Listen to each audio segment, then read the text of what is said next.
तो अब हम आपसे बात करेंगे कि जो भगवान श्री कृष्ण की जन्म के समय का जो शुभ मुहूर्त है, पूजा विधि क्या, वो मैं आपको आज बताऊंगा। तो आप क्या करें कि जो प्रातः काल उठकर स्नान आदि से निवृत्त होकर के घर के मंदिर में साफ सफाई करें और घर के मंदिर में दीप प्रज्वलित करें। इस दिन भगवान श्री कृष्ण के बाल स्वरूप की यानी लड्डू गोपाल की पूजा की जाती है। लड्डू गोपाल का जलाभिषेक करिए, लड्डू गोपाल को झूले में बैठाइए और अपने श्रद्धा के अनुसार लड्डू गोपाल को भोग लगावें। और भोग में ध्यान रखना चाहिए कि सात्विक वस्तुएं ही होनी चाहिए। आज के दिन के पूजा का विशेष महत्व है। आज भगवान श्री कृष्ण को जो लड्डू गोपाल हैं उनको खास तौर से मिश्री, मक्खन, मेवा इत्यादि का भोग लगाना चाहिए, जो इनको बहुत ही पसंद है। और लड्डू गोपाल की आरती भी करें। और इनको क्या क्या चढ़ाना है ये ध्यान रखिए। खीरा, दही, शहद, दूध, एक चौकी रख लीजिए, पीला साफ कपड़ा रख लीजिए, पंचामृत बना लीजिए और बाल कृष्ण की मूर्ति रख लीजिए, सिंहासन पर उनको बैठा लीजिए और गंगा जल से धो के दीपक की बत्ती भी जलावें और धूप बत्ती, गोकुलाष्टक चंदन, अक्षत और माखन, मिश्री इत्यादि का भोग लगावें। और उसमें क्या करें कि गोकुलाष्टक चंदन भी लगावें और तुलसी दल डालना न भूलें। ये भगवान श्री कृष्ण को, लड्डू गोपाल को बहुत ही पसंद है। ऐसा करने से ये बहुत ही प्रसन्न होते हैं। और इनकी पूजा विधि तो मैंने बता दिया, अब समझिए कि क्या है।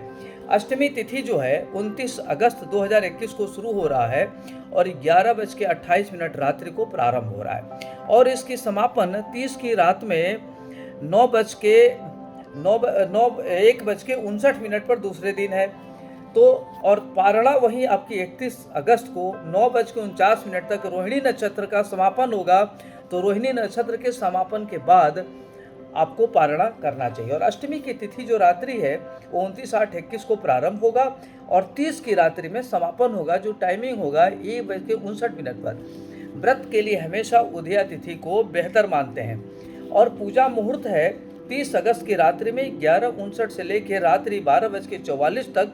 कुल मिलाकर के मध्य रात्रि में कुल 45 मिनट ही है और उसके बाद दही हांडी का कार्यक्रम होता है। हरे कृष्णा, मैं हूँ डॉक्टर अरविंद त्रिपाठी।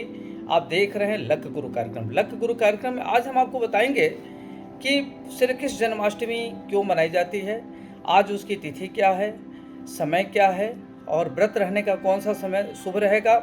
इसमें आपको कौन से उपाय करेंगे जिससे आपकी परेशानियां कम हो और भगवान श्री कृष्ण की क्या पूजा करें, इनको क्या भोग लगावें, क्या इनके लिए करें, ये सारी बातें हम आपको बताएंगे।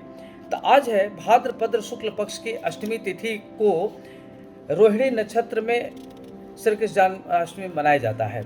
कहते हैं कि भाद्रपद में शुक्ल पक्ष की अष्टमी पर रोहिणी नक्षत्र में भगवान श्री कृष्ण का जन्म हुआ था। यह योग 27 वर्षों बाद आ रहा है और भाद्रपद की अष्टमी तिथि 29/8 की रात्रि 11:27 से लेकर के 30 अगस्त की रात्रि 1:59 रात्रि तक रहेगा। तो जो 30 अगस्त की सुबह होगा 6:38 से लेकर के 31 अगस्त की सुबह 9:43 तक रोहिणी नक्षत्र रहेगा। और इसमें कहते हैं कि यह प्रत्येक वर्ष मनाया जाता है। एक तो वैष्णव भी रहते हैं और स्मार्त भी रहते हैं। तो दो अलग अलग तरीके से व्रत रहते हैं। और कहते हैं कि जो वैष्णव होते हैं वो प्रत्येक वर्ष जन्माष्टमी अलग अलग तिथियों में मनाते हैं। वैष्णव उदया तिथि में मनाते हैं और स्मार्त वर्तमान तिथि को देखते हैं। वैष्णव क्या करते हैं कि जो भी इसमें व्रत पूजा करते हैं वह उदया तिथि में करते हैं और स्मार्त जो है वर्तमान तिथि को मानते हैं। तो अष्टमी एवं रोहिणी नक्षत्र एक साथ, इस बार अष्टमी और रोहिणी दोनों एक साथ पड़ रहा है, जो ये बहुत ही महत्वपूर्ण योग मानते हैं। इस योग को कहते हैं जयंती योग, इसलिए यह महासंयोग का योग है। और द्वापर युग में जब भगवान श्री कृष्ण पैदा हुए थे उस समय यह जयंती योग था और इस व्रत को करने से व्यक्ति को मनोवांछित फल की प्राप्ति होती है। और यह महासंयोग है, ऐसा संयोग रेयर मिलता है। इसमें आपको पूजा विधि क्या करना है और कैसे करना है, ये सारी बातें हम आपको बताएंगे। और कहते हैं कि भगवान श्री कृष्ण 16 कलाओं से निपुण थे और इनको विश्व गुरु की उपाधि दी गई है। और ये सभी वर्गों में अति लोकप्रिय हैं और इनको अंतर्राष्ट्रीय स्तर पर मान्यता, अंतर्राष्ट्रीय स्तर पर पूरे विश्व में इनकी पूजा बड़े धूमधाम से करते हैं। किसी भी वर्ग के लोग हों, इनकी पूजा बड़े धूमधाम से करते हैं और भगवान श्री कृष्ण की पूजा अर्चना करने से व्यक्ति की सारी समस्याओं का समाधान होता है। कहते हैं कि स्वयं योगीराज श्री कृष्ण थे, तो योगीराज के श्री कृष्ण के जन्म का बड़ा महत्व है और इस तिथि को आपको फायदा, और तभी मैं आपको बताऊंगा कि शुभ मुहूर्त क्या है, सारी बातें भी हम आपको